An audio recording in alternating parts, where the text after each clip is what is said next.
leçons. 10 leçons, c'est de ça qu'on va parler aujourd'hui. 10 leçons pourquoi ? Pour gérer vos clusters Kubernetes dans le cloud et tant qu'à faire dans le cloud AWS.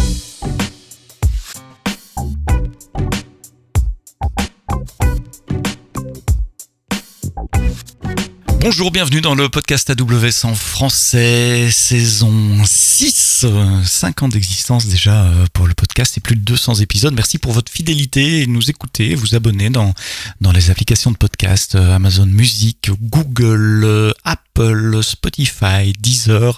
Vous êtes nombreux à nous écouter sur le web, ce qui me surprend toujours parce que c'est pas très confortable.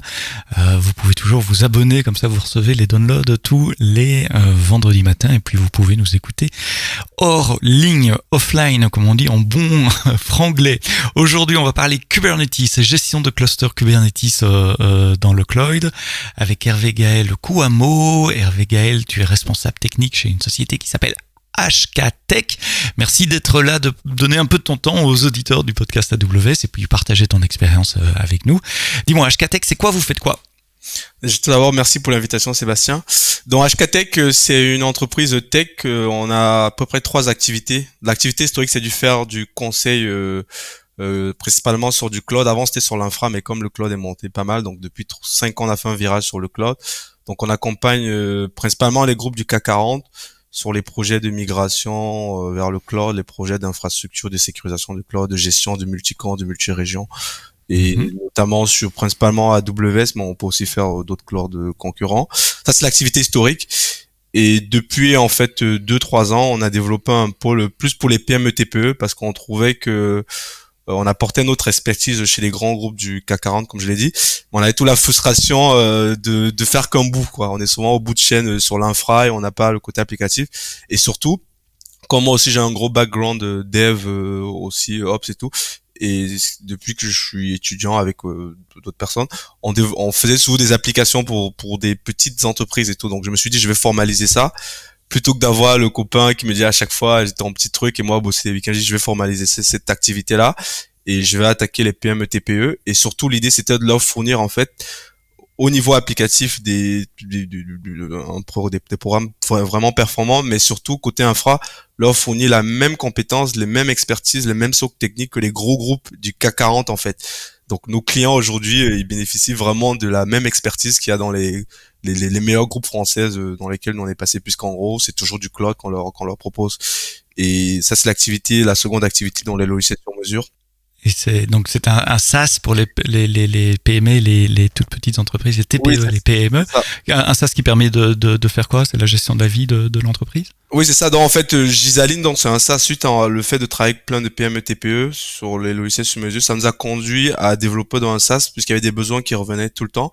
Ce SaaS, ça s'appelle Gisaline.fr. Donc, c'est vraiment une solution de facturation et de gestion d'entreprise pour résumer. Et c'est une solution entièrement buildée et développée par nos équipes en fait, HKTech. Et on fait tout de bout en bout en fait. Et tout est géré sur un cluster Kubernetes. Pas que cette application-là, et d'autres applis aussi qu'on a avec d'autres clients. Ouais, voilà. C'est ça. Donc, la combinaison de ton activité consultant auprès des grands groupes du CAC 40 et d'éditeurs logiciels, finalement, SaaS, mais qui utilisent les mêmes technologies en dessous, c'est le cloud AWS ou d'autres clouds et Kubernetes. Ça te donne quand même quelques années de recul et de perspective sur Kubernetes en tant que technologie. C'est ça, exactement. Sachant que ça fait 4 ans qu'on a créé notre premier cluster, première application. On s'est dit on va arrêter les EC2 un peu. On parle de Kubernetes qui monte et tout et on va tester ça. Sachant que c'était des POC que j'avais eu chez des clients, mais c'était jamais allé au bout. Donc moi je me suis dit on va tester ça chez nos petits clients PME TPE. Et depuis, on est resté dedans. Voilà. Et puis c'est un très bon moyen d'apprendre aussi. Et fin de l'année passée, novembre, t'as publié un blog sur Medium qui dit les 10 leçons que j'ai appris en apprenant, en manageant Kubernetes et spécialement Kubernetes sur AWS également. Et ce blog a retenu mon attention parce que t'es francophone. Tu l'as écrit en anglais le blog, mais t'es francophone et je me suis dit ça, c'est un bon sujet pour le podcast et je t'ai contacté. Voilà, c'est pour ça que t'es là aujourd'hui. Donc merci d'être venu. Alors, Alors, Ouais. quelles sont ces 10 leçons? En fait, en préparant ce podcast, et je vais expliquer aux auditeurs également un peu comment on prépare, ce bloc est tellement bien structuré avec ces 10 leçons et ces leçons qui sont tellement généralisables à d'autres choses aussi. Je voudrais en profiter pour amplifier ton message aussi, que la préparation de cet épisode a été super simple parce que finalement, le billet de bloc, c'est la structure, c'est le contenu que je voulais adresser avec toi dans ce podcast. Donc allons-y à travers ces 10 leçons. La première, c'est tu dis, si vous faites du Kubernetes, ne le faites pas on-prem, faites-le dans le cloud. Oui, totalement, et je le maintiens. Quand moi j'ai commencé Kubernetes, on s'est dit on va commencer par des EC2 et tout, donc on a commencé à configurer nous-mêmes, donc on a pris des instances qui étaient sur Amazon, on a déployé le control play, on a déployé les nodes et tout, on a configuré le setup, on a déployé notre première application, la deuxième, et ensuite on a eu plein de problématiques d'interconnexion avec le SI par exemple d'Amazon. Par exemple, quand on voulait pouvoir gérer les ingress dans nos contrôleurs pour les load balancers, on voulait gérer tel contrôleur pour tel service, par exemple pour les EBS, pour faire certaines backups. C'était assez galère, vraiment galère. Je passais beaucoup de temps à devoir gérer ça. Les mises à jour, je n'en parle pas. ETCD qui stocke toutes les données de Kubernetes. On a eu un incident dessus parce que il y a eu un backup qui était mal passé et donc mon cluster est tombé. Donc vraiment, je passais à peu près 4, 5, 6 mois à galérer et tout, et avec une perte de temps énorme en fait, et surtout ça n'apportait pas de plus-value au business en fait. Donc je me suis dit bon, on va tester dans EKS, et c'est là où on a déployé EKS et ça nous a changé la vie en termes de maintenabilité, en termes d'interconnexion, et surtout vraiment on passait du temps, quand je me connecte sur du cluster, c'est pour faire des choses qui apportent réellement de la valeur en fait. De la valeur. Voilà. Donc c'est pour ça que moi je recommande quelqu'un qui veut se lancer dans le cloud, et surtout en termes de coûts aussi, on s'en rend pas compte parce que au début je m'étais dit oh mais je vais pas leur payer ça, je peux le gérer moi-même. Mais en fait oui, je peux le gérer moi-même, mais à quel prix, à quel coût, et surtout la finalité, mes clients ils n'ont pas besoin de savoir que j'ai un super cluster, que je fais des choses, que je bidouille, que je fais ça. Non, ce qu'ils veulent c'est quelque chose de performant, qui marche bien, et moi j'ai besoin de quelque chose d'aussi simple que je peux gérer facilement aussi en équipe, et c'est pour ça que moi je recommande aujourd'hui de gens de pouvoir faire directement du manager. Par contre, je rajouterais juste une petite contrainte: si vous faites du PCI DSS, ou bien si vous avez des contraintes très fortes, par exemple sur les bases de données de santé, il y a certains cloud providers qui ont pas cet agrément, mais de plus en plus c'est quelque chose qu'on voit venir. Mais il y avait encore cette contrainte là il y a quelques années qui faisait que certaines personnes ne pouvaient pas se permettre de mettre leurs données sur le cloud. Là, peut-être n'est pas le choix, mais c'est quelque chose qui est en train d'évoluer. Mais on va dire dans 80-90% des cas, parce que moi je suis passé quand même dans pas mal de boîtes, même des boîtes qui ont des PCI, des contraintes fortes, en discutant avec Amazon, ils trouvent des solutions pour pouvoir leur garantir en fait que leur cluster, leur Donc aujourd'hui, EKS n'est pas certifié PCI dans la liste des services? Non, c'était pas, non, en fait, Okay, par défaut, non. Voilà. Donc, quand j'ai ouvert cette première leçon, ce premier conseil, j'ai dit mettre dans le cloud, mais au fait, c'est un coup plus loin. C'est utiliser les services managés du cloud, parce que tu as commencé par essayer de le faire à la main sur de l'EC2, c'est déjà dans le cloud d'une certaine Exactement, façon. ouais. Mais la recommandation est plus forte que ça. C'est utiliser les services managés, ça va vous faire gagner du temps et vous permettre de vous consacrer vos efforts là où ça a de la valeur, comme tu le dis. Et ça va bien au-delà de Kubernetes, hein. C'est la même chose pour les bases de données. N'installez pas votre Postgres à la main sur EC2. C'est la même chose pour des applications, enfin différents types d'applications de bases de données. S'il y a un service managé, c'est vrai que la facture initiale a l'air plus chère, mais vous gagnez du temps et vous récupérez largement votre investissement de ce côté-là. Ouais, je peux le confirmer totalement. Donc ça c'est mon premier conseil en fait. Donc si vous êtes dans le cloud, voilà, ne gérez pas vous-même vos clusters, utilisez le service manager beaucoup. Deuxième conseil, déployer vos infrastructures avec du code. Pourquoi? Oui, ça c'est une philosophie un peu globale. Donc c'est pas que lié à Kubernetes. Mais aujourd'hui, si tu travailles le cloud aujourd'hui, en fait, on n'est pas dans l'ancien mode en fait. On n'est pas en data center, il faut rajouter tes câbles, il faut gérer tout ça. Il faut faire avec du code. Pourquoi? L'avantage pour vous, c'est que vous maîtrisez ce qu'il y a sur votre infrastructure. Si vous êtes plusieurs à travailler sur sur la même infra, vous avez un socle commun. Par exemple, je prends un exemple. Imagine, vous devez travailler, vous êtes peut-être 3 collègues. Il y a un qui lui va faire des actions sur la console. Il va dire je vais le faire après il le fait pas. L'autre prochain collègue qui est peut-être plus rigoureux, qui va lui débarquer, va voir, il va peut-être faire on va prendre Terraform plan, il voit il y a des changes. Déjà, il va peut-être douter, vas-y, mais ça vient d'où ce truc? Il va peut-être aller voir ce collègue-là pour dire, mais qu'est-ce que tu as fait? Et tout, peut-être, il va un peu s'en souvenir. Et derrière, ça va progressivement, ça pourra créer des distances entre ce que vous avez réellement et ce que vous avez en local. Et la chose la plus importante, moi, ça c'est plus aussi mon vécu que j'ai pu avoir en faisant du conseil. C'est quand en général, quand les gens doivent travailler sur une stack et qu'ils voient qu'il y a eu un gros delta sur, ils font juste un plan, ils voient qu'il y a un gros delta entre ce que le Terraform dit et ce qu'il y a sur la console, ça met un frein en fait. Et c'est comme ça que on se crée de la dette technique parce qu'après personne ne veut toucher sur ces stacks là. Ils vont trop dire dangereux. Ça marche, je touche pas. C'est trop dangereux tout ça. Et ça arrive trop souvent. Et c'est pour ça que je recommande vraiment aux gens de pouvoir tout gérer avec le code, sachant que quand on travaille sur la console aussi, il y a des actions que vous ne voyez pas en fait qu'Amazon fait. Si tu crées par exemple une EC2, il y a des choses qui va être fait en back-end sans que tu te rends compte. Pourtant, quand tu fais avec du code, tu vas devoir déclarer ça, contrôler réellement ce que tu fais en fait. Et là, tu as une vraie maîtrise de ce que tu fais en fait. Donc le meilleur exemple, c'est la création de rôles pour attacher à des instances EC2. Dans la console, voilà, c'est un clic, mais au niveau API, il faut créer un rôle, il faut créer un profil, attacher les permissions au rôle, attacher le rôle au profil, attacher le profil à l'instance. Et tout ça, on le voit avec CloudFormation ou Terraform ou l'API. C'est beaucoup plus générique que pour EKS. C'est une recommandation qu'on peut appliquer pour tout. Ça donne aussi un aspect répétabilité. Si tu as besoin de recréer ton environnement de prod pour tester un bug, par exemple, ou tester une nouvelle fonctionnalité, ou faire des tests de performance, tu as la garantie que tu peux recréer à l'identique l'environnement qui tourne pour le client. Il y a l'aspect versionning aussi. Si vous mettez ça dans GitHub, on peut retourner en arrière et voir comment était l'infrastructure au 3 mars 2021, ce qui est très difficile à faire si vous le faites juste avec la console. En général, moi je prends un mix parce qu'il y a une phase d'apprentissage évidemment quand on apprend, quand on explore, on le fait dans la console, clic, on explore.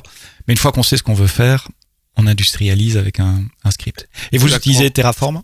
Nous on est du Terraform, j'en ai parlé et tout, donc on est principalement sur Terraform. On a testé un peu CDK, mais ça pour notre besoin, on l'a testé sur des lambda et sur d'autres trucs comme ça, mais on préfère plus Terraform. Et si je reviens aussi sur le problème de la console, c'est pour info, notre premier cluster Kubernetes on l'a fait à la main.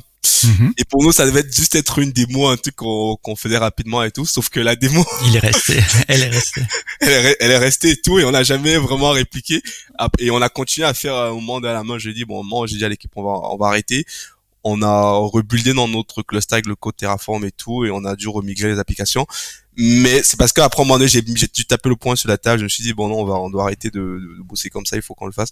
Et je sais en général que quand ça marche, on a tendance à ne pas vouloir toucher en fait, à se dire que non, ça marche. C'est humain. C'est comme ça, c'est humain, voilà. Et le fait de se dire que je pars directement avec du code, cette problématique-là, ce blocage-là, tu ne l'as pas. Tu sais que ton infra, tu gères comme ça.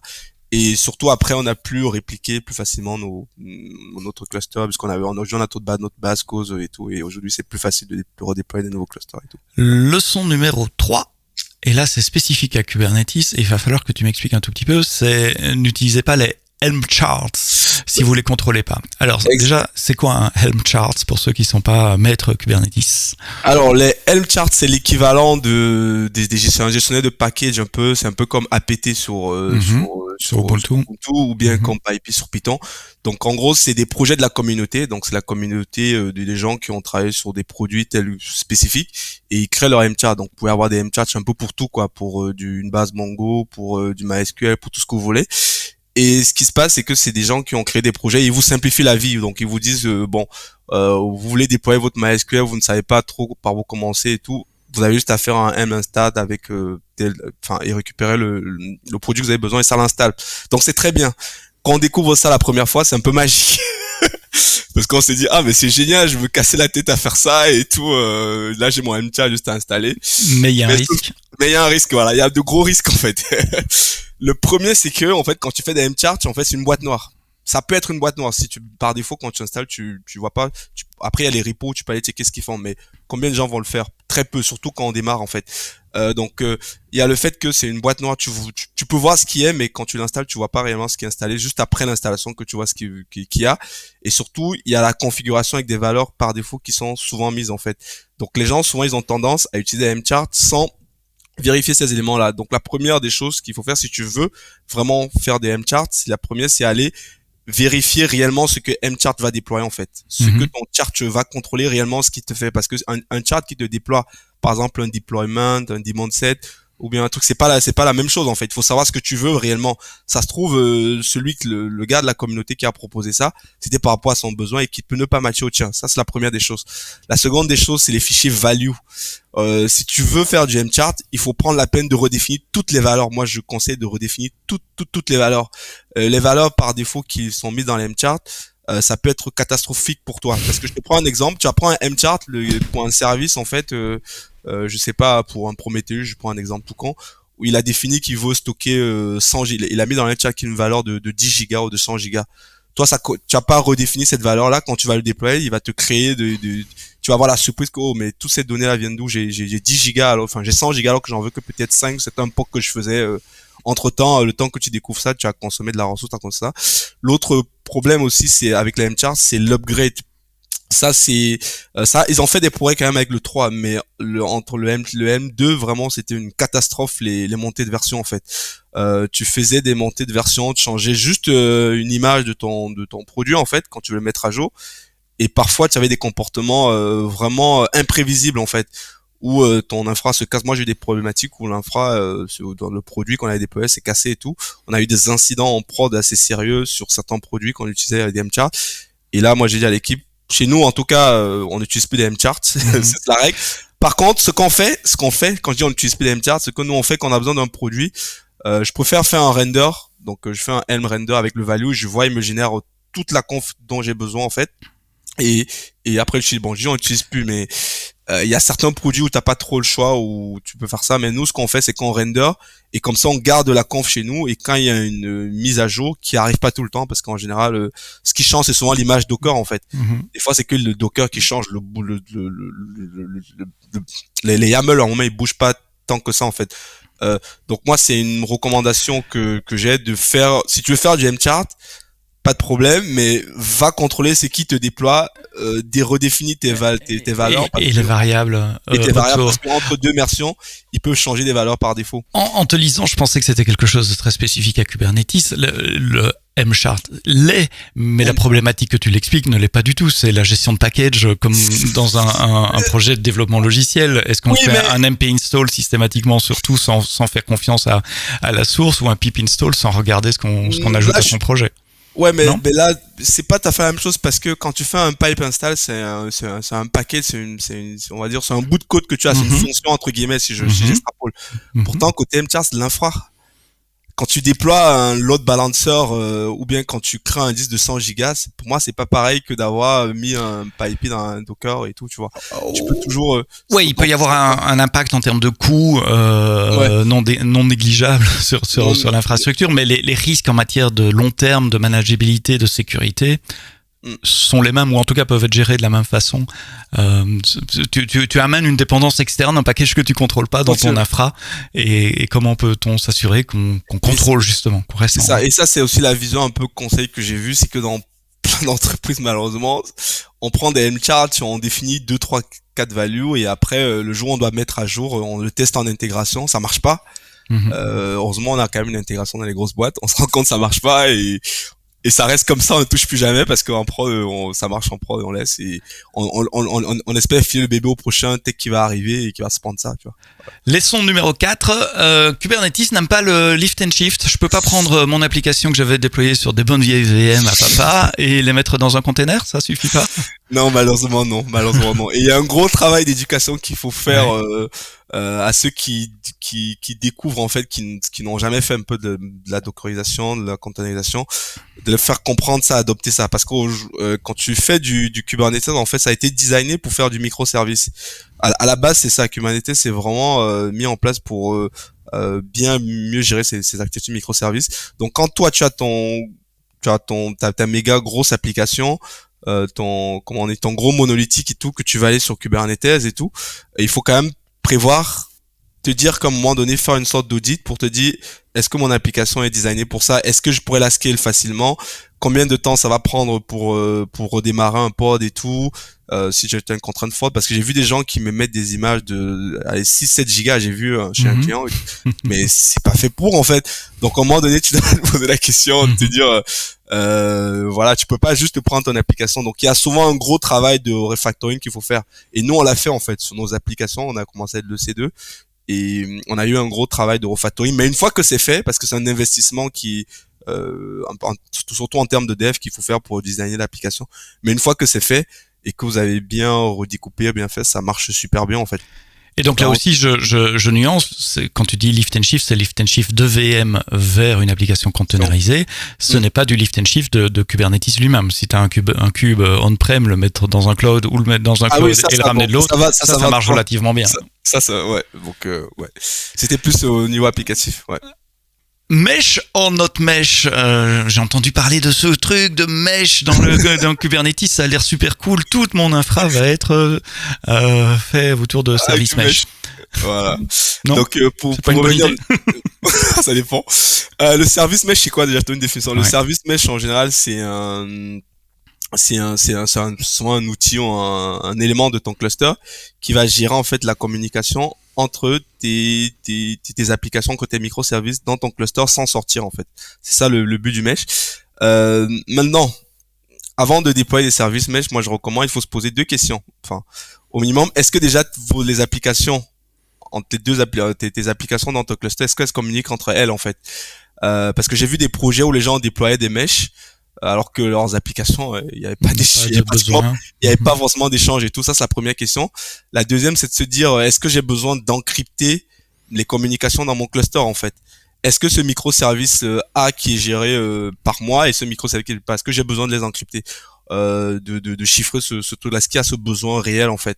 Des fois, dans beaucoup de cas, j'ai vu, il n'y avait pas forcément le besoin, mais c'était encrypté. Pourquoi si tu mets du mesh, il faut savoir que, comme on dit, la sécurité, c'est un coût, il va te chiffrer tes données, il va mieux gérer les gens, mais derrière, le fait de passer par mesh, il y a quand même un coût qui va potentiellement augmenter les temps de réponse de tes applications. C'est quelques millisecondes, mais bon, ça, c'est quand même ça. Et surtout, derrière, il faut pouvoir gérer le mesh en fait. Il faut pouvoir gérer après ses montées de version, gérer tout ça. Donc c'est un coût en fait. Donc avant de le faire, il faut se poser la question. Il y a des cas spécifiques souvent dans des applications où par exemple tu attaques les cas où j'ai vu où il fallait souvent du mesh, c'est souvent tu as du mixed protocol qui est fait en gros. Ton application en HTTPS. Ensuite quand tu veux joindre le service qui est chose ensemble, tu fais un trafic qui est en HTTP et certaines librairies, certains tu vont te dire, tu fais du mixed protocol et on veut pas. Et là, des fois, t'as pas le choix, tu peux te dire que tu peux un mesh, en fait. Et des fois aussi, c'est souvent, ça s'adapte aussi bien quand vous êtes dans un contexte où vous avez un gros cluster qui est utilisé par plusieurs applications, par plusieurs équipes de dev. Et vous ne savez pas vraiment ce que ces devs-là font, s'ils sont cohérents et tout. Là, dans ce cas, ça peut avoir du sens d'avoir un service mesh qui va vraiment un peu contrôler tout ce qui se passe là en chiffrographie dans ce cas. Mais voilà, c'est juste avoir ça en tête en fait. Voilà. Donc la question à se poser finalement et l'arbre de décision, si je réfléchis en termes d'arbre de décision, c'est dire est-ce que mes services entre eux dans mon cluster doivent communiquer? Est-ce qu'il faut sécuriser ces communications? C'est le point. Ouais, c'est le principal point de décision, oui non, pour mettre totalement un mesh. Ok, compris. Leçon 6, en avant, je garde un œil sur le temps également, je suis maître du temps pendant cet enregistrement. Ah, ça c'est un sujet que j'aime bien aussi. Éviter la multiplication des outils. Qu'est-ce que tu entends par là? Quand tu fais du Kubernetes, dans l'écosystème Kubernetes, c'est très riche. Il y a tellement d'outils que tu peux faire, que ce soit pour gérer tes clusters, que ce soit pour gérer tes applications dans ton cluster, il y a vraiment beaucoup d'outils, quoi. Là, c'est énorme, en fait. Le problème avec tout ça, c'est bien beau, en fait, donc ça c'est très bien qu'il y ait ces outils-là, parce qu'en général, s'il y a un outil, c'est que ça a répondu à la problématique d'un tel, et du coup, il a décidé de le partager à la communauté, de créer un produit pour ça et tout. Mais toi, est-ce que tu as besoin d'empiler ces 90 outils? Je te dis, c'est une erreur que nous on a fait aussi chez nous, que moi j'ai fait personnellement. C'est que à chaque fois qu'il y avait un nouvel outil, j'essayais de l'installer et tout. Mais à un moment donné, le jour où tu as un incident, en fait, tellement tu as d'outils, en fait, tu perds du temps à te dire mais quel est celui qui est le plus adapté pour moi, en fait. Tu switches de tel ça, tu as tellement d'infos, tellement de socles à aller regarder et tout, qu'au final, en fait, il y a un temps fou qui est fait, et surtout, tu n'as même pas vraiment la maîtrise de tous ces outils-là. Puisque quand tu travailles ton cluster, tu passes le temps à switch de contexte. Un coup, je fais ça, un coup, je fais ça. Et moi, je conseille vraiment de réduire, en fait. Surtout que j'ai aussi vu dans des boîtes, où il y avait du cluster du Kubernetes qui était déployé. Chacun des devs avait ses propres outils, ses propres trucs. Donc quand il y avait un incident, c'était même impossible de travailler en équipe parce que chacun avait sa façon de faire, chacun voulait aller débugger dans son côté, parce qu'il n'y avait pas une politique se dire qu'on va harmoniser, on va travailler sur ça, ça et tout ça, et centraliser ça. Et donc l'avantage, parce que en fait quand tu utilises tous ces outils, en fait, l'erreur que moi j'ai fait à un moment donné, c'était à chaque fois faire une sorte de course, se dire j'ai testé ça, c'est génial et tout. Mais l'avantage quand tu utilises que deux trois, moi on a réduit à deux trois outils, vraiment t'es beaucoup plus serein, en fait. Parce que comme c'est des outils que tu as l'habitude d'utiliser, quand il y a un problème, quand il y a un truc, tu sais précisément où aller, tout ça. Et s'il y a il te manque un moment, un besoin, là tu peux te poser la question, est-ce qu'il y a un nouveau qui a besoin de ça? Mais si t'as pas besoin je sais pas, d'outils pour si t'as un outil pour gérer tes logs facilement, pour débugger et tout, est-ce que t'as besoin d'aller prendre un autre? Pour moi, ça sert à rien, en fait. C'est juste de la perte de temps. Je veux dire, quand on travaille dans un monde de production où on fait du business, on gère, on a des problématiques, on n'a pas le temps de jouer à. C'est pour moi, j'appelle ça jouer à la console, en fait, en multipliant les outils, en fait. Donc c'est bien beau, mais il faut savoir parce qu'il y en a tellement et ça se termine jamais, en fait. Et là aussi, on peut généraliser, parce que j'ai vu ça, moi, chez des admins Unix, il y a quelques dizaines d'années, ou au début de Linux, où chaque admin venait avec son environnement super customisé et tout, mais ça fait que quelqu'un d'autre n'était incapable de travailler sur la même machine, parce que l'environnement était tellement customisé avec des tas d'outils, un petit outil pour faire ça, un petit pour faire ça. Et je vois ça chez les développeurs aussi, hein, avec des librairies third party qui peuvent augmenter la productivité à un certain moment, mais quand on commence à remplacer des outils par un autre juste parce que tiens, il y a ce nouveau framework qui a l'air plus cool que celui que j'utilise, et hop, on va tout changer, ça n'apporte absolument rien au niveau business. Totalement. Et donc souvent il faut rester sur un sous-ensemble bien défini, bien connu, qui apporte sa valeur au niveau métier. Totalement. Leçon 7. Se mettre des limites, ou en tout cas mettre des limites à ces pods, donc à ces containers qui tournent dans le cluster. Quand on parle de limites, on parle de limites de ressources ici. De ressources, c'est ça. Donc Kubernetes, je crois que ça a été introduit à partir de la version 15 ou 18, je sais plus exactement.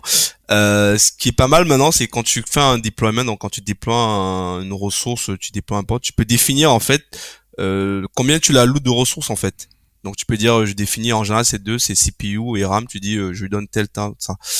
Et peu de gens le font souvent, ont le réflexe de le faire, en fait. Le problème, c'est que nous on a eu aussi cette problématique là, on a eu des incidents comme ça, c'est que tu vas avoir un jour forcément une application qui sera mal codée, qui va être dans ton cluster, et cette application là elle va te prendre toutes tes ressources parce que tu l'as pas limité, en fait, tu l'as pas restreint, elle va exploser, elle va aller avoir impacté d'autres applications. Et pour moi, ça, c'est les problématiques qui sont un peu catastrophiques, en fait. C'est dommage qu'une application qui n'a rien à voir avec l'application métier va impacter l'application métier. Donc on a eu cette problématique là, et ça a débugué, ça avait pas été simple parce qu'on n'avait pas eu le premier réflexe, en fait, se dire que ça pouvait venir de trucs. On est allé regarder plutôt l'application source, on a checké, mais en fait au final c'était juste une problématique de ressources, qui avait une application qu'on avait développée, on avait fait, c'est un développeur qui l'avait fait et on l'avait laissé tourner, sauf elle explosait, en fait. Bon, on n'avait pas encore développé notre monitoring pour pouvoir traiter ça. Mais bon, c'est fait. Donc il faut vraiment pouvoir limiter les ressources dans son cluster. C'est pas fait par défaut dans un pod file. Si on n'indique rien en termes de mémoire ou de CPU, par défaut Kubernetes laisse la totalité. Par défaut, en fait, là ils ont amélioré quand même dans les dernières versions ce truc-là. Mais par défaut, le comportement, c'était, en fait, tant qu'il y a de la place, moi je donne. Tu vois. Donc tant qu'il y a la place, moi je donne, et quand j'ai déjà donné, je peux pas réduire, en fait. Oui, voilà. C'est surtout ça, en fait, c'est qu'il y a voilà, quand j'ai déjà donné, je peux plus réduire, et voilà. Donc ce qui fait que si toi tu as besoin de scaler une autre application, tu vas avoir tes pods qui vont pas redémarrer, donc tu as configuré peut-être l'autoscaling, tu vas constater que tes pods, ils restent en creating parce qu'il n'y a pas des ressources. Parce qu'il n'y a plus assez de mémoire ou plus assez de CPU disponible. Exactement. Alors qu'en limitant vraiment, s'il y a un problème, ça cloisonne cette problématique-là. Et c'est aussi pour ça, je reviens un peu sur les MTR. C'est aussi pour ça, quand tu fais des MTR, il faut vérifier tous ces trucs-là. Elles sont pas souvent présentes. Souvent, t'en as besoin, mais souvent, c'est pas défini dans les MTR, ou bien les valeurs par défaut qui sont définies ne correspondent pas à ton besoin, en fait. Donc, c'est pour ça, je dis, il faut avoir le réflexe de faire ça. Et t'as dit un truc important, c'est à coupler avec du monitoring, de toute façon, pour monitorer l'usage des différents pods et être alerté en cas de problème. Ouais.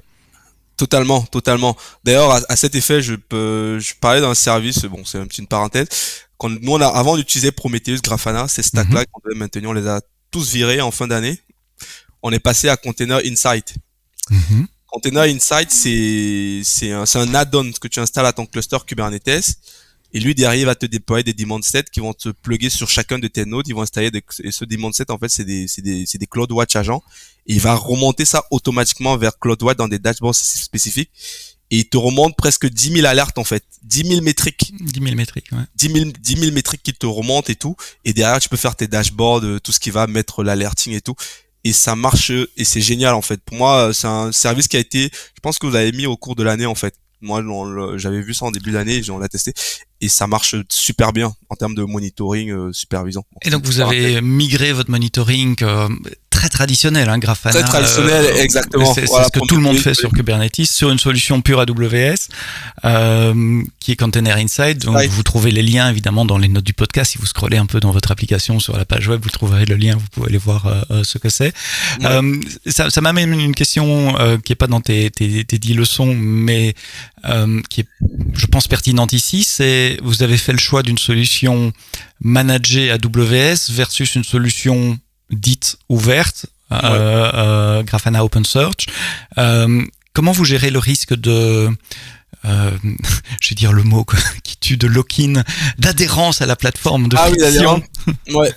Alors, on a deux choses en fait dans on a, en termes de monitoring, on a le monitoring applicatif qui est pas vraiment fait dans Kubernetes en fait. Donc on a une plateforme en fait, c'est pas sur Kubernetes ça.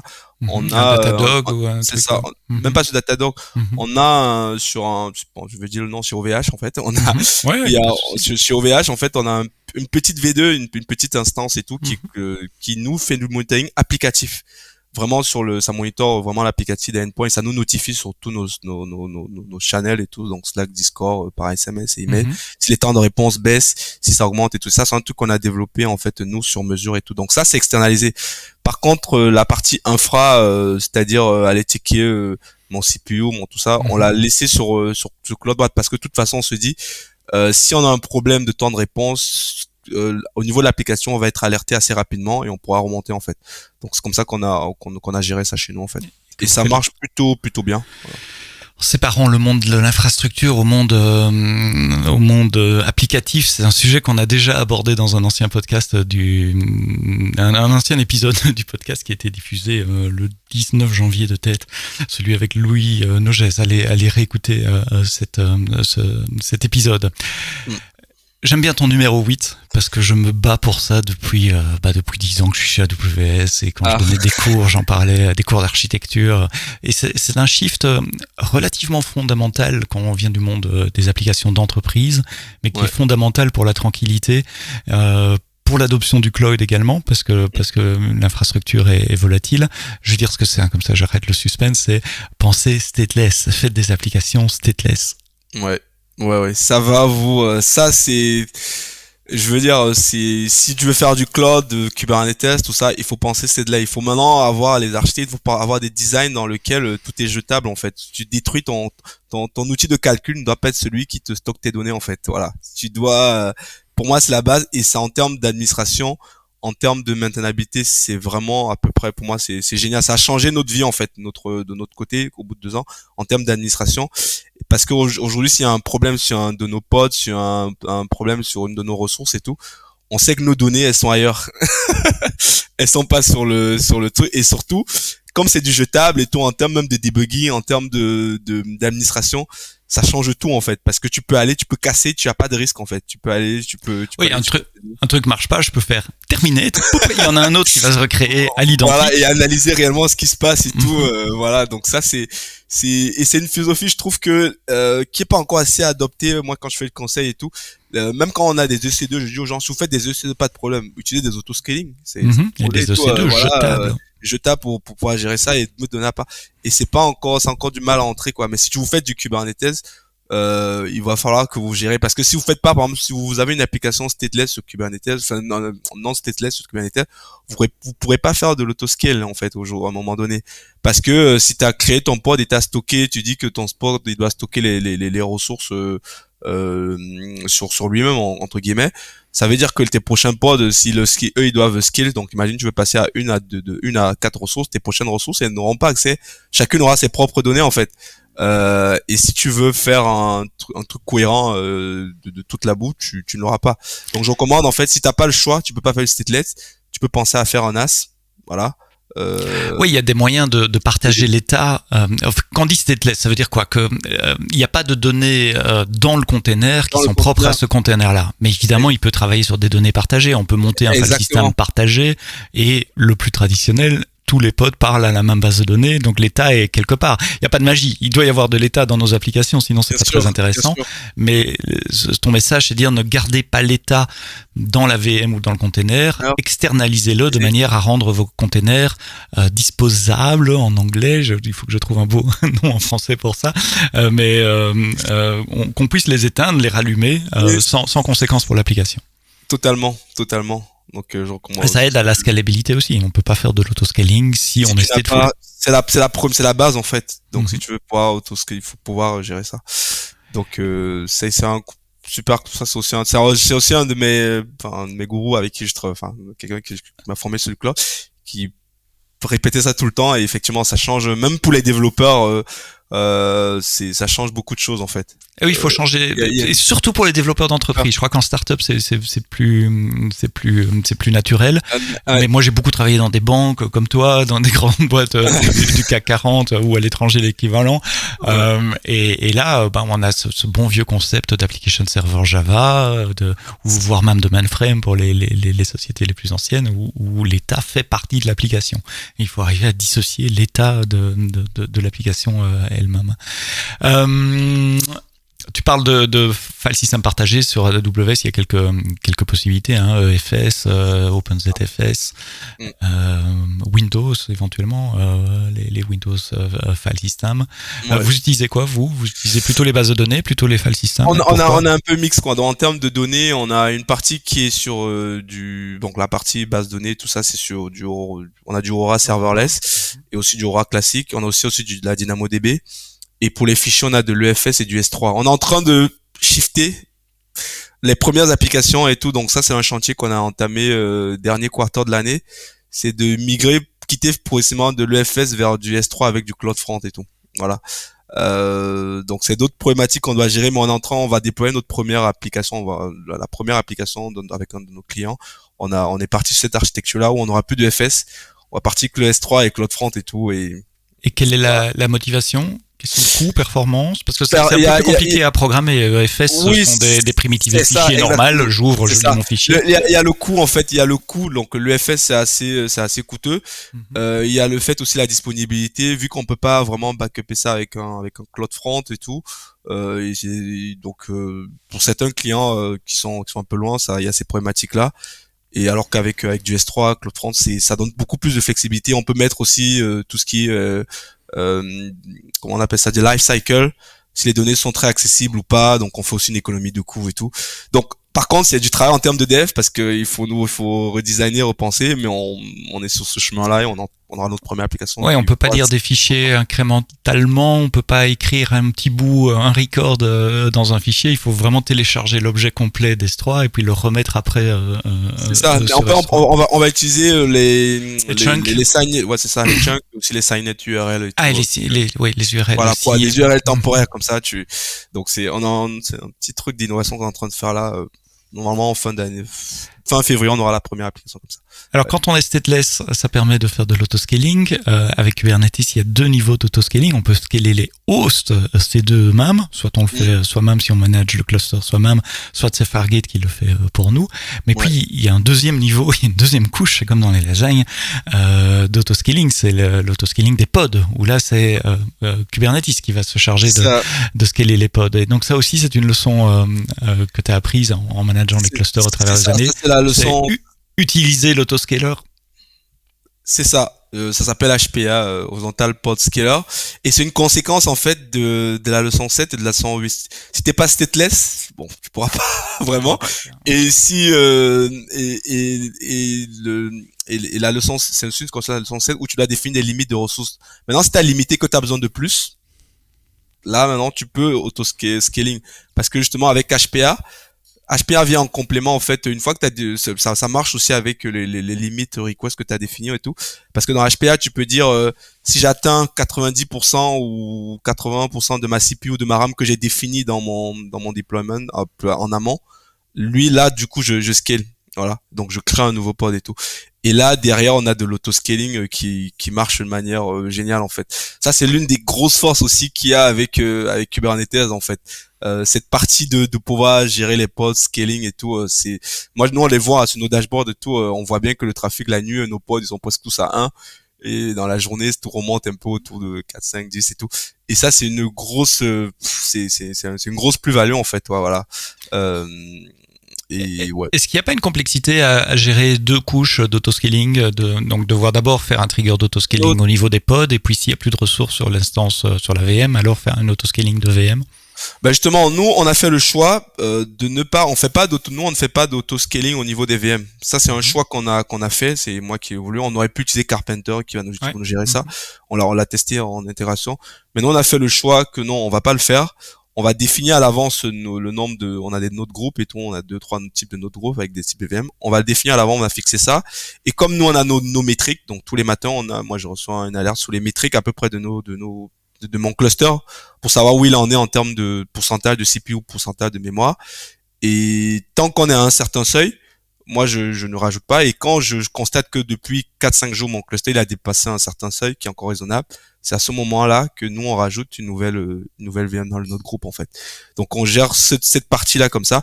Et ça marche plutôt bien puisqu'on a un contrôle de nos applications. Et derrière, on gère dans le scaling au niveau de nos pods, en fait. Des pods, voilà. Au niveau du cluster. Alors, j'aime bien quand tu dis on a fait le choix, parce que ça me rappelle la keynote de Werner Vogels au dernier re:Invent en novembre 2024 qui présentait ce que serait son livre idéal du frugal architect. Et une des caractéristiques du frugal architect, c'est de dire voilà, faire une architecture, c'est décider entre plusieurs trade-offs, c'est faire des choix. Et il n'y a pas de bon choix. Ça dépend. Et c'est pour ça que c'est toujours la réponse quand vous demandez à un solution architect, quand on nous demande à nous quelle est la meilleure architecture pour faire ça, ma première réponse que j'ai envie de dire, j'essaie de pas le faire, ça dépend. Il faut que tu m'en dises un peu plus sur tes besoins, sur tes contraintes, etc. Et c'est très important de rappeler, parce que tout ce qu'on discute là, toi et moi, c'est de l'architecture. Ce sont des trade-offs que vous avez fait, des décisions que vous avez prises, avec des avantages, avec des inconvénients, mais vous les connaissez, vous les comprenez, et donc vous pouvez les évaluer, et éventuellement changer ce choix par la suite. Ce qui nous amène, c'était même pas fait exprès, mais quelle belle transition, sur la 10e leçon qui est ne pas avoir peur du changement. Ouais, ça c'est pas lié à Cube, ça c'est plus philosophie quand on est dans la tech et tout. La tech ça évolue tellement, en même temps il y a plein d'outils aussi pour pouvoir limiter les risques, mais il faut pas avoir peur du changement. Et parce que je vois dans trop de boîtes et tout, on se cumule une dette technique parce qu'à un moment donné, au début on était à jour, il y a eu une petite montée de version. Peut-être que celui qui se chargeait de le faire était pas là et les autres ils n'ont pas voulu le faire ou bien il est parti. Et la dette technique ça se cumule. Donc il faut pas avoir peur du changement. À un moment donné c'est comme ça, c'est le monde de la tech. Si vous voulez rester à jour, si vous voulez éviter des failles de sécurité, si vous voulez avoir des architectures performantes, des applications qui répondent vite, il faut pouvoir suivre les évolutions et essayer de s'aligner en fait. C'est un gros travail, mais il faut avoir peur du changement. Ce qui m'agace moi souvent quand je fais du conseil, c'est que je vois trop de gens bien installés, tout, ils font le strict minimum, l'application marche. Ils se cumulent de la dette technique et un jour, c'est beaucoup trop gros, ça explose en fait. Voilà, et ça les coûte 10-15 fois plus cher que s'ils avaient juste eu un peu de courage. Et des fois, c'est très limité. Et tu peux limiter cette peur-là juste en te documentant. En fait, ce qui est bien fait aujourd'hui dans le monde dans lequel on vit, c'est quand même, il y a quand même pas mal de docs. Les gens ont pris conscience que quand on met un produit, le produit en lui-même il sert à rien si c'est pas bien documenté. Donc c'est plutôt donc bien documenté. Dans le cas de Kubernetes, il y a une doc qui est bien faite, il y a une communauté qui est super développée, ce qui fait que régulièrement en fait quand il y a une mise à jour, c'est quand même bien documenté. Il y a tous les retours d'expérience et aujourd'hui il y a des forums où on trouve toutes des choses. Donc il faut pas avoir peur du changement. Nous on a eu ce problématique à un moment donné où on a eu des clusters, on avait presque 4 versions de retard. On a accumulé 4 parce qu'à un moment donné, quand on débutait, il y a 1 an, il y a déjà presque 3 ans ou non, on a accumulé tout. Et parce qu'on se disait mais ça marche bien et tout, on avait l'acte 30, on s'est dit on va monter, ça va tout casser et tout, parce que en fait on n'avait pas forcément eu les docs et tout. Et le fait d'avoir accumulé cette dette là, c'est ça qui nous a pendu au nœud parce que il y avait beaucoup de changements entre ces 4 versions. Il y avait plein de trucs qu'il fallait changer, mais comme on n'avait pas fait, on l'a accumulé. Ça nous a pété au nez qu'on a fait la montée de versions et tout qui ont été cassées, mais on a réussi à trouver des solutions et tout. Donc nous, ce qu'on fait aujourd'hui, c'est quand il y a une nouvelle version qui sort, on le teste sur l'un de nos serveurs d'intégration. Le serveur d'intégration est toujours sur la dernière version de Kubernetes. Celle de prod, on est en général une dernière version. N-1. N-1 en général. Mais une fois que c'est bien échadé et tout en intégration, qui est la dernière version qui est sortie, on monte. Par exemple, là, on est monté en version en début d'année, on est passé à la 1.28, qui est la dernière sur EKS, parce qu'il y a la 29 qui est sortie déjà de Kubernetes, qui va arriver bientôt. Et ça permet, voilà, d'être safe, quoi. Et surtout, il y a vraiment un vrai gain. Nous, on le voit, en fait, moi, je le vois parce qu'on a des métriques et tout, que quand même, en termes de temps de réponse, en termes de gestion, il y a des petites améliorations qui sont faites, même en termes de maintenabilité. Par exemple, les add-ons qui ont été rajoutés sur Amazon, là, pour gérer facilement, si tu as besoin de t'interconnecter, pour gérer, par exemple, les contrôleurs pour tes VPC, pour tes EBS, pour tes load balancers et tout ça, c'est des add-ons qu'ils ont rajoutés. Et si tu ne montes pas de version, tu pourras pas bénéficier de ces éléments-là, en fait.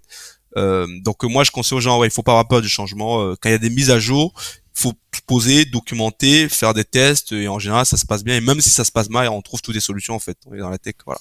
Des petits changements comme des mises à jour ou des grands changements technologiques. Peut-être que dans 5 ans ça sera plus Kubernetes, ça sera autre chose. Il y aura un autre système de base de données plus pertinent pour ce besoin-là. Exactement. Nous on évolue tout le temps. Par exemple, notre base de données qu'on a commencé, qu'on a commencé, MySQL ou on avait un MySQL qui était managé sur un EC2 APA.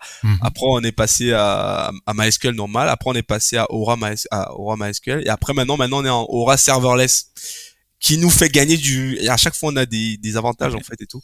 Et bon, c'est le changement qu'il faut. Mais bon, après c'est peut-être la philosophie startup, mais je pense que dans les gros groupes, il gagnerait peut-être à découper les équipes un peu en petits squads et laisser un peu plus.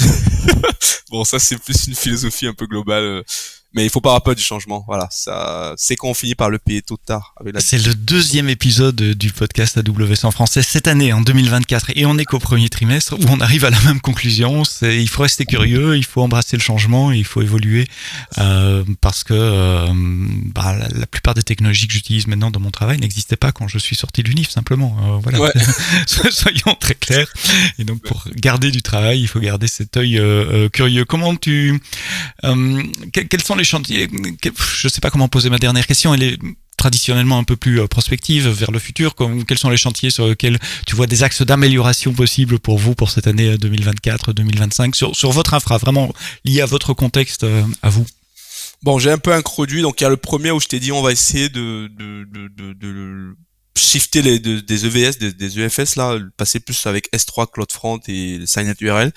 On a fait une estimation, on devrait pouvoir réduire notre facture de pas mal quand même, de 20 à 25%, parce que le FS, le fait de, quand il y a plein de calls, ça réduit. Donc ça, c'est la premier gros chantier qu'on a. Au niveau applicatif, on est en train de changer un peu aussi, nos runners, en fait, aujourd'hui, ils étaient sur des EC2 managés. Donc sur des serveurs, ils n'étaient pas dans le cluster. Donc tous nos runners pour nos CI/CD, on va essayer de mettre une partie dans Kubernetes, donc ça c'est un gros chantier qu'on va avoir. L'autre point aussi sur le côté applicatif, c'est qu'aujourd'hui on a certains process en fait qu'on fait tourner dans le cluster, mais je pense qu'on peut les mettre sur des lambda. Donc on a commencé déjà, notamment nous, tout notre système d'emailing, de tout ça, on a commencé à le sortir en fait, et c'est des lambda qui se chargent de ça en fait. Donc c'est des lambda qui vont aller sur des dynamos et après contacter SES et tout pour gérer ça. On est en train de mettre ça, mais on a eu quelques petits problèmes avec le CoStar et tout, mais je crois que j'ai vu que Amazon a réduit un peu ça. Mais il y a cette architecture qu'on veut un peu, qu'on veut casser. Et on va aussi tester une première application vraiment une application full web, full client et tout ça, qui sera qu'avec des lambda, parce on a vu que comme ça peut maintenant gérer des Docker, et que nous on aime Docker et tout, donc on va essayer de migrer vers ça. C'est le format de packaging, hein, c'est-à-dire ça. Packager votre code au format Docker comme vous le faites pour Kubernetes, mais au lieu de déployer sur Kube, vous déployez sur Lambda. Le runtime reste en dehors de Docker sur Lambda, ça reste les VM. Les VM, ouais. Donc il y a ça, micro VM. C'est les gros chantiers qu'on a. Et côté applicatif, on est en train de rechanger un peu notre stack technique. Historiquement, on était sur du back-end, on va dire du back-end Python avec du Django et tout. On est en train de migrer tout vers du Flask avec en front du Vue.js, avec du Vue.js pour du front, et aussi Golang aussi qu'on veut tester aussi sur du back. Parce que je l'ai fait sur des projets avec des perfs très très très très intéressantes. Pour des questions de performance alors, par rapport à Python. Ouais, exactement, pour les questions de performance. Donc c'est des chantiers qu'on va avoir. Go, comme beaucoup de langages, je fais une petite parenthèse, comme beaucoup de langages compilés à des index green de sustainabilité nettement meilleurs aussi que Python ou que JavaScript. C'est ça, exactement. Donc ça consomme moins de ressources. Totalement. Et il y a aussi de l'ARM, on n'échappe pas forcément. On a commencé à le faire déjà sur le cluster d'intégration. Donc j'ai commencé le chantier en début d'année. L'idée c'est que avant l'été qu'on soit full ARM. Voilà. Ce qui, enfin, en tout cas tant que vous êtes sur Python, ne devrait poser aucun problème. On a eu avec 2-3 libs, mais c'est pas. ou des libs third party. Ouais, ça c'est souvent. On a eu des libs third party. Et bon, mais ça va. C'est ça nos gros sujets quoi pour l'année.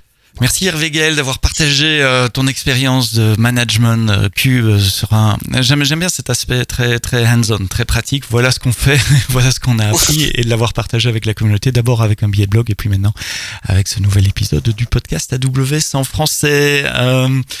Hervé Gaël Kouamo, responsable technique chez HK Tech et Gisalint, je prononce bien, Gisalint. C'est ça, Gisalint.fr, un SaaS un logiciel applicatif de gestion d'entreprise pour les PME et les TPE.